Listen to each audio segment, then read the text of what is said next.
Então, turma, vamos agora ver Sociologia, o capítulo 6. Vamos conhecer um pouquinho sobre a cultura e as suas raízes, né? A origem da cultura. O que é cultura, né? Então, hoje a gente pode ver como cultura os jogos eletrônicos. A internet ela é uma nova tendência cultural, ou seja, você mantém uma relação com pessoas que estão do outro lado. Então, nós estamos vivendo no tempo da chamada cultura virtual do real. Então, a cultura virtual do mundo real.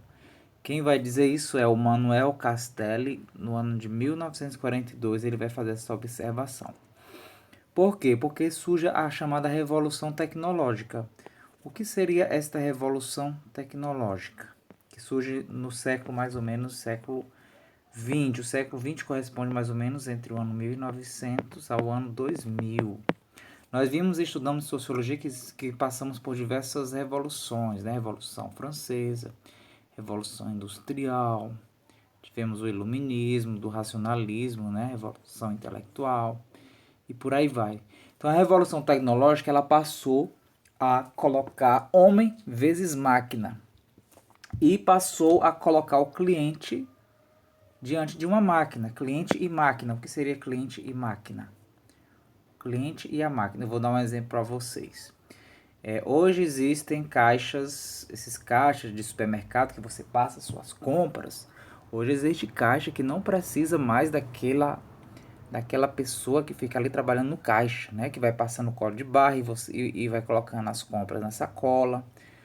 Hoje existem supermercados que você passa, você mesmo que é o cliente, vai na máquina lá, passa os códigos de barra e bota na sacola.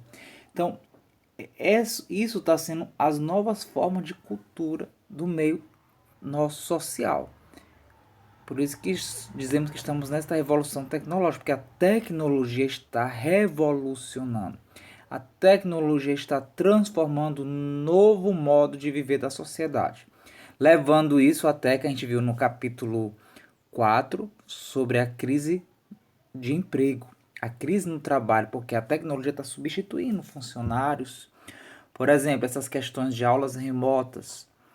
Se as aulas remotas fossem ser consideradas válidas oficialmente, não precisasse mais de aula presencial, não iria precisar de muitos professores. Por exemplo, só um professor de sociologia pode dar aula pela internet no Piauí inteiro e vai gerar desempregos e vai gerar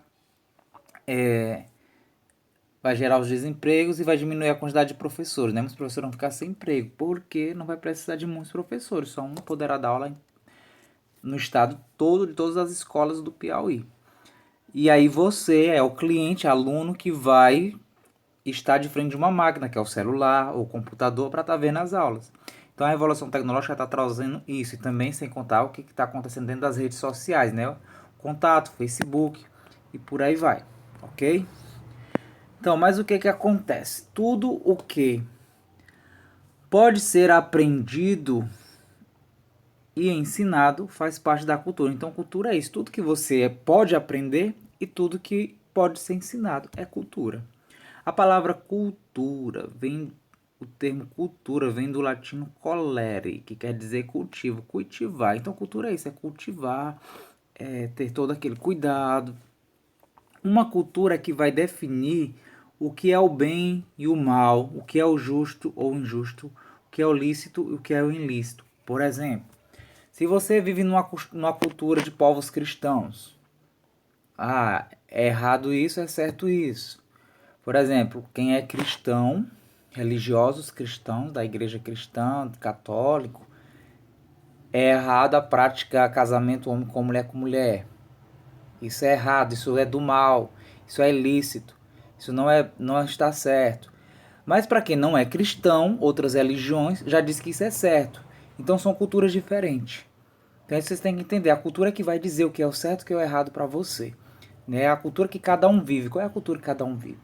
O que é algo ser justo, o que é algo ser injusto? Por isso que nós falamos sobre o tema de família tradicional. Porque uma cultura vai dizer que a família tradicional é a certa. E a família moderna é que é a certa. Qual que é a certa, afinal de contas? Ok?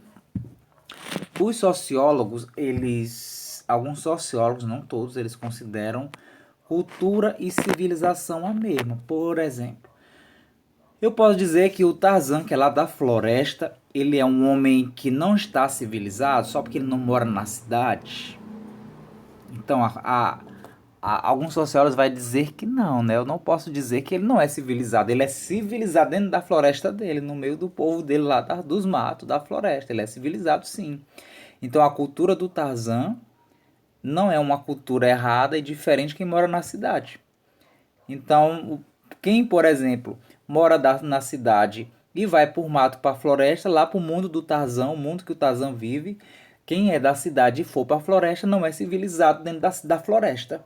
Entende? Então é isso que os sociólogos vão querer comparar a cultura com civilização, que são sinônimos, que elas são a mesma coisa, porque vai depender do ambiente que cada um vive.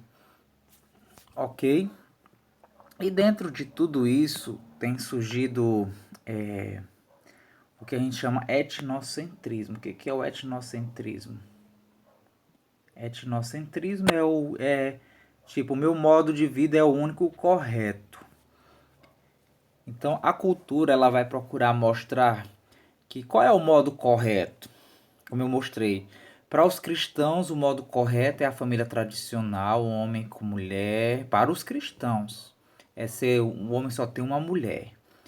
Para a cultura dos muçulmanos, o homem pode ter mais de uma mulher, poligamia. Então, quando a gente vê e diz que só o meu lado é correto, a sociologia vai dizer que eu tenho esse etnocentrismo, ou seja, o meu modo de vida é o que é o correto. E surge com isso, né, o chamado relativismo cultural, ou seja, as coisas são relativas dependendo da cultura que cada um vive, certo? E com isso a gente vê que existe uma diversidade cultural, diferentes culturas, povos. Então é para mostrar que a cultura, existe vários tipos de culturas, várias pessoas com seus ambientes de vida, seu modo de viver, como os índios, por exemplo, né? Os índios, eles têm a cultura deles, a vida deles lá, e aí vem os cristãos, aí diz que vai evangelizar os índios, vai converter os índios, vai dizer para os índios que a vida deles está errada, para eles mudarem de vida, para eles passarem a ser da cultura. Tem a cultura dos negros, dos africanos, dos europeus e por aí vai, dos indianos, que vocês forem lá, o tipo de vida deles. Então existe vários tipos de culturas, né? Então o que acontece muitas vezes? É cada cultura querendo que cada um faça parte da cultura do outro. E para a gente finalizar aqui esse conteúdo, vamos só saber conhecer aqui as bases teóricas da cultura do racismo. Por que surgiu o racismo? Da onde foi a origem do racismo? As ideias do racismo, a sociologia vai mostrar. Racismo, vamos entender que não é só a questão de cor, mas é a raça, entende? O racismo vem da raça. Das raças, como tipo de raça eu quero, uma raça pura, entende? Então por isso que nós entramos numa sociedade que tem muito preconceito com relação a muitas coisas de raça. Eu quero pessoas só do meu jeito. Então surgiram alguns pensadores, alguns ideólogos, como Adolf Hitler na Alemanha, né? O nazismo, que é o que? Eles pregavam o arianismo. O que é o arianismo? Só é válido, só quero pessoas da minha cor dos meus olhos, loiros de olhos azuis e branco. Por isso surgiu a Segunda Guerra Mundial. Um dos fortes pontos da Segunda Guerra Mundial era isso. Adolf Hitler queria exterminar todos, que não fosse loiro de olhos azuis e brancos, é o arianismo, certo? Era para existir só esta raça de pessoas. E também surge o darwinismo social, que seria o quê? Só os mais capazes podem sobreviver. É aquela lei de que quem for capaz de se adaptar às dificuldades vão sobreviver. E surge também, no meio desses conflitos, desculpa, é o meu arroto, tá? Nesses conflitos Surge o evolucionismo social, que seria o quê? Progresso. Então, se você está progredindo, está deixando de viver aquela vida primitiva dos matos, deixando religião, que religião é só crença num Deus que não existe, então você está progredindo, você é uma pessoa civilizada, né? Ou seja, quem quem está evoluindo é uma pessoa civilizada, quem está progredindo é uma pessoa civilizada. É o evolucionismo da sociedade. E por fim surge também no meio de todas essas problemáticas de teoria do racismo, né, do racismo, a eugenia. O que é a eugenia? Eugenia são as raças pura, né, raça pura, raças sem defeitos. Seria o que? Exterminar todos aqueles que tivessem alguma doença, algum defeito. Então, o objetivo era juntar homens jovens, fortes e mulheres fortes, saudáveis, para gerar gerações de saudáveis, sem gente cega, sem gente paralítica, sem gente com nenhum defeito. Então isso também era um preconceito, era uma discriminação. Então por conta disso, a nossa sociedade atual, ela bebeu desse um pouco disso aí, né? E por isso que o Brasil e o mundo têm criado leis para combater isso, todos esses tipos de preconceitos, tá bom? Então por hoje a gente encerra aqui a nossa aula do capítulo 6 e vamos para o próximo. Até mais, um grande abraço, fique com Deus.